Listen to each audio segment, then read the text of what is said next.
అడుగుబెట్టిన శుభదినం 17 సెప్టెంబర్. కొంతమంది విమోచనమని, మరికొంతమంది విలీనమని, ఇంకొంతమంది విద్రోహమని రకరకాలుగా అనవచ్చుగాక, కానీ తెలంగాణ సాయుధ పోరాటంలో ఆనాడు వేలాది మందిగా, లక్షలాది మందిగా పాల్గొని వేలాది మంది అసువులు బాసి ఆనాటి రాచరిక వ్యవస్థకు వ్యతిరేకంగా పోరాడి మనకు ఇవాళ స్వేచ్ఛావాయువులు వచ్చినాయంటే ఆనాటి అమరవీరుల త్యాగాలు మనందరికీ ఆదర్శం. వారందరికీ ఈ సందర్భంగా భారత రాష్ట్ర సమితి తరపున మా పెద్దలు, మా నాయకులు, తెలంగాణ తొలి ముఖ్యమంత్రి కేసీఆర్ గారి తరపున, ప్రతి గులాబీ సైనికుడి తరపున వారి అమరత్వానికి శిరస్సు వంచి వినమ్రంగా నివాళి అర్పిస్తున్నాం. అట్లాగే తెలంగాణ అంటేనే త్యాగాల అడ్డ, పోరాటాల గడ్డ.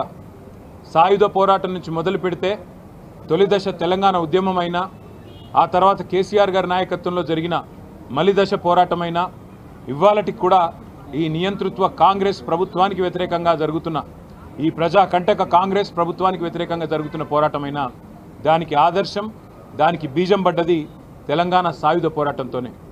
ఒక షేక్ బందగి, ఒక దొడ్డి కొమరయ్య, ఒక ఆరుట్ల కమలమ్మ, ఒక ఆరుట్ల రామచంద్రారెడ్డి గారు, రావి నారాయణ రెడ్డి గారు, ఇట్లాంటి ఎంతోమంది పెద్దలు ఆనాడు పోరాట స్ఫూర్తితో బండెనక బండి గట్టి అనే అద్భుతమైన కవితలు రాసిన పెద్దల స్ఫూర్తితో మరి భవిష్యత్తులో కూడా ప్రజాస్వామిక ఉద్యమాలు నిర్మిస్తూ తెలంగాణలో తిరిగి సంక్షేమ రాజ్యం రావాలని, రైతు రాజ్యం రావాలని, తెలంగాణ ప్రజలు స్వేచ్ఛగా ఊపిరి పీల్చుకునే మరి నియంతృత్వ పోకడలు లేని ప్రజాస్వామిక వాతావరణం రావాలనే ఆశయంతో కేసీఆర్ గారి నాయకత్వంలో పోరాటం చేస్తూనే ఉంటాం.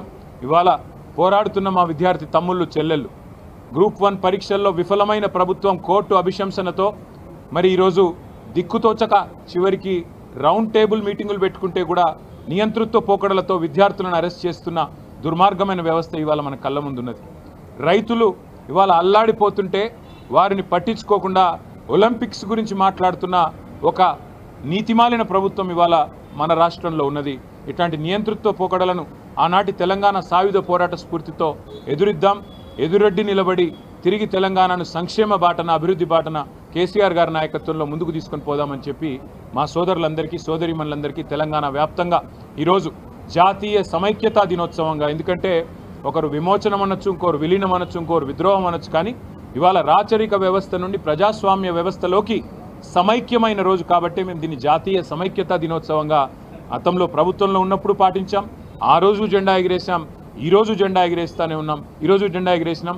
భవిష్యత్తులో తెలంగాణ ఉన్నంత వరకు బీఆర్ఎస్ ఉంటుంది కాబట్టి అప్పటిదాకా మరి తెలంగాణ ప్రజలకు ప్రజాస్వామ్య వ్యవస్థలో విలీనమయ్యే, అంతర్భాగమయ్యే ఒక అద్భుతమైన అవకాశం ఇచ్చిన మరి ఆనాటి పోరాట యోధుల స్ఫూర్తిని గుర్తు చేసుకుంటూ ముందుకు పోతాం.